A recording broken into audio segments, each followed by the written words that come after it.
Hi hello ನಮಸ್ಕಾರ, welcome back to Suma Shine ಬ್ಲಾಗ್ಸ್ಗೆ. ಇವತ್ತು ಹೆಲ್ದಿ ಡ್ರಿಂಕ್ಸ್ನ ಹೇಗೆ ಮಾಡೋದು ಅಂತ ಹೇಳ್ಕೊಡ್ತಿದ್ದೀನಿ. ಇದು ಬೆಳಗ್ಗೆ ಅಥವಾ ಸಾಯಂಕಾಲ ನೀವು ಯಾವಾಗ ಬೇಕಾದರೂ ತೊಗೋಬೋದು. ಇದನ್ನು ಕುಡಿಯೋದ್ರಿಂದ ಬೆನಿಫಿಟ್ಸು ತುಂಬ ಚೆನ್ನಾಗಿದೆ ಫ್ರೆಂಡ್ಸ್. ಬೀಟ್ರೂಟಲ್ಲಿರೋ ಗುಣಗಳು ನಿಮ್ಗೆ ಗೊತ್ತೇ ಇರುತ್ತಲ್ವ, ಸೊ ಹಾಗಾಗಿ ಜಾಸ್ತಿ ಏನು ಹೇಳೋದು ಬೇಕಾಗಿಲ್ಲ, ನಿಮಗೆಲ್ಲ ಗೊತ್ತಿರುತ್ತೆ ಅನ್ನೋ ಕಾರಣಕ್ಕೆ ಏನೂ ಹೇಳ್ತಿಲ್ಲ. ಸೊ ಬೀಟ್ರೂಟ್ನ ಮತ್ತು ಕ್ಯಾರೆಟ್ನ ಬೆಳೆಸ್ಬಿಟ್ಟು ಜ್ಯೂಸ್ ಮಾಡ್ತಿದ್ದೇನೆ ಇಲ್ಲಿ ನಾನು.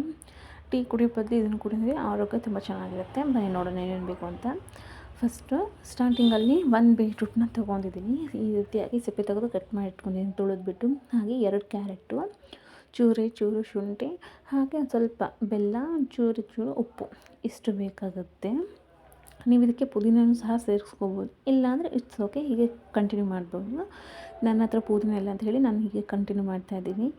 ಇವಾಗ ಇವನ್ನಷ್ಟನ್ನು ಗ್ರೈಂಡ್ ಮಾಡ್ಕೊಂಡು ಬಿಡಬೇಕು. ಅಂದರೆ ಗ್ರೈಂಡ್ ಮಾಡೋದ್ರಿಂದ ಜ್ಯೂಸಸ್ ಚೆನ್ನಾಗಿ ಬರುತ್ತೆ. ಸೊ ಹಾಗಾಗಿ ಗ್ರೈಂಡ್ ಮಾಡಬೇಕು. ಯಾರೆಲ್ಲ ನನ್ನ ಚಾನಲ್ನ ಹೊಸದಾಗಿ ನೋಡ್ತಿದ್ದೀರಾ, ಪ್ಲೀಸ್ ಲೈಕ್, ಶೇರ್, ಸಬ್ಸ್ಕ್ರೈಬ್ ಮಾಡ್ಕೊಳ್ಳಿ ನನ್ನ ಚಾನಲ್ಗೆ. ಹಾಗೆ ಪಕ್ಕದಲ್ಲಿರೋ ಬೆಲ್ ಐಕನ್ನ ಕ್ಲಿಕ್ ಮಾಡಿ ಆಲ್ ಅಂತ ಸೆಲೆಕ್ಟ್ ಮಾಡ್ಕೊಳ್ಳಿ. ಹೀಗೆ ಮಾಡೋದ್ರಿಂದ ನಾನು ಹಾಕೋ ಪ್ರತಿಯೊಂದು ವೀಡಿಯೋನ ನಿಮಗೆ ನೋಟಿಫಿಕೇಶನ್ ಸಿಗುತ್ತೆ, ನೀವು ಜಲ್ದಿ ವಾಚ್ ಮಾಡ್ಬೋದು. ಓಕೆನಾ?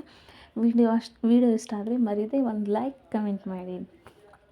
ನೋಡಿ, ಈ ರೀತಿಯಾಗಿ ಫೈನ್ ಪೇಸ್ಟ್ ಮಾಡ್ಕೋಬೇಕು. ಸ್ವಲ್ಪ ನೀರು ನಿಮಗೆ ಎಷ್ಟು ತಿಕ್ನೆಸ್ ಬೇಕು ಅಷ್ಟು ನೋಡಿ ನೀರು ಹಾಕಿ ಗ್ರೈಂಡ್ ಮಾಡಿ. ಒಂದು ಸಲ ಗ್ರೈಂಡ್ ಮಾಡಿದ ನಂತರ ಆಮೇಲೆ ಉಪ್ಪು ಮತ್ತು ಬೆಲ್ಲನ ಸೇರಿಸ್ಕೊಂಡು ಗ್ರೈಂಡ್ ಮಾಡಬೇಕು. ನಾನು ಇನ್ನೂ ಸ್ವಲ್ಪ ನೀರನ್ನ ಸೇರಿಸ್ತಿದ್ದೀನಿ ಇಲ್ಲಿ. ನೀರನ್ನ ಸೇರಿಸಿ ರುಬ್ಬೋದ್ರಿಂದ ಕನ್ಸಿಸ್ಟೆನ್ಸಿ ಚೆನ್ನಾಗಿ ಬರುತ್ತೆ. ಆಮೇಲೆ ಬೀಟ್ರೂಟು ಮತ್ತು ಕ್ಯಾರೆಟಲ್ಲಿರೋ ರಸ ಚೆನ್ನಾಗಿ ಹೀರಿ ಬರುತ್ತೆ ಅನ್ನೋ ಕಾರಣಕ್ಕೆ ನೀರು ಸೇರಿಸ್ತಾರೆ ಇಲ್ಲಿ.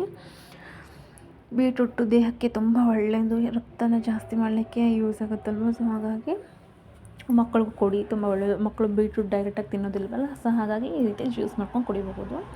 ಇದನ್ನು ಗ್ರೈಂಡ್ ಮಾಡಿದಂಥ ಪೇಸ್ಟ್ನ ಒಂದು ಬಟ್ಟೆ ಅಥವಾ ಸಾಣಿಗೆಗೆ ಹಾಕಿ ಸೋಸಿದರೆ ಆಯಿತು, ಜ್ಯೂಸ್ ರೆಡಿಯಾಗಿ ಹೋಗುತ್ತೆ. ನೋಡಿ, ಈ ರೀತಿಯಾಗಿ ನಾನು ಒಂದು ಬೀಟ್ರೂಟು 2 ಕ್ಯಾರೆಟಲ್ಲಿ ಈ ರೀತಿಯಾಗಿ ಒಂದು ದೊಡ್ಡ ಲೋಟದಿಂದ 1.5 ಆಯಿತು ಜ್ಯೂಸು. ವೀಡಿಯೋ ಇಷ್ಟ ಆದರೆ ಲೈಕ್ ಮಾಡಿ, ಶೇರ್ ಮಾಡಿ, ಸಬ್ಸ್ಕ್ರೈಬ್ ಮಾಡ್ಕೊಳ್ಳಿ. Thanks for watching my video.